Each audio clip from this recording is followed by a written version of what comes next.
মধ্যপ্রাচ্যের মাঠে এখন আগুনের তাপ, আর ইসরায়েলের আইডিএফ যেন ধ্বংসের দ্বার প্রান্তে দাঁড়িয়ে আছে।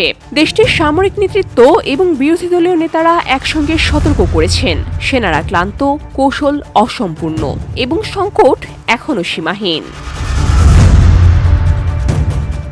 ইসরায়েলি সেনাপ্রধান লেফটেন্যান্ট জেনারেল ইয়ার জামির জানিয়েছেন, আমাদের সংরক্ষিত সৈন্যরা ইতিমধ্যে পঞ্চম ও ষষ্ঠ রোটেশনে কাজ করছে।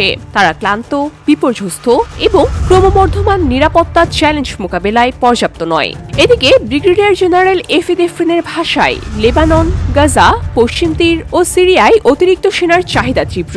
সীমান্ত রক্ষা করতে এখনও বাহিনীর প্রয়োজন। কিন্তু রাজনৈতিক নাটক এখানেই থেমে থাকেনি।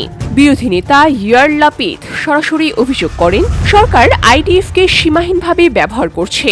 কৌশল নেই, সরঞ্জাম নেই, আহত সেনাদেরকে যুদ্ধক্ষেত্রে ফেলে দেওয়া হচ্ছে।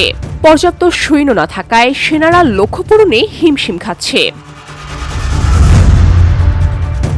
লাপিদ দাবি তুলেছেন, আলট্রা অর্থোডক্স হেরেথি সম্প্রদায়কে বাধ্যতামূলকভাবে সেনাবাহিনীতে যুক্ত করতে হবে।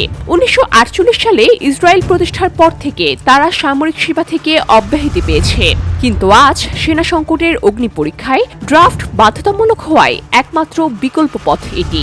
তিনি বলেছেন, যারা এড়িয়ে যেতে চাইবে তাদেরকে সরকারি অর্থায়ন বন্ধ করতে হবে, পলাতকদেরকে খুঁজে বের করে সেনাবাহিনীতে যুক্ত করতে হবে।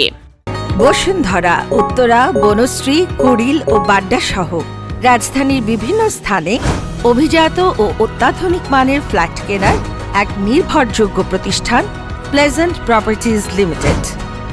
এখন প্রশ্ন উঠেছে, ইসরায়েলকে কেবল সীমান্তে নয়, সামাজিক ও ধর্মীয় বিভাজনের মাঝে নিজেদের নিরাপত্তাকে বজায় রাখতে পারবে? হেরেথি সম্প্রদায়ের আবির্ভাব কি এই সংকট মোকাবেলায় যথেষ্ট হবে? আন্তর্জাতিক নজর এখন মধ্যপ্রাচ্যের উপর, কারণ একটি ভুল পদক্ষেপ শুধুমাত্র ইসরায়েল নয়, গোটা অঞ্চলের নিরাপত্তা ও রাজনৈতিক ভারসাম্যকে অস্থির করে দিতে পারে। আইডিএফ যদি দ্রুত পুনর্গঠন না করে, তাহলে লেবানন, গাজা, পশ্চিম তীর কিংবা সিরিয়া সীমান্তে প্রতিটি দিন হয়ে উঠবে এক নতুন যুদ্ধের আঞ্চলিক প্রহর। এখনো সময় আছে সঠিক সিদ্ধান্ত নেয়ার, কারণ প্রতিটি মুহূর্তই মধ্যপ্রাচ্যের মঞ্চে হয়ে উঠতে পারে রক্তক্ষয়ী নাটকের ক্যানভাস।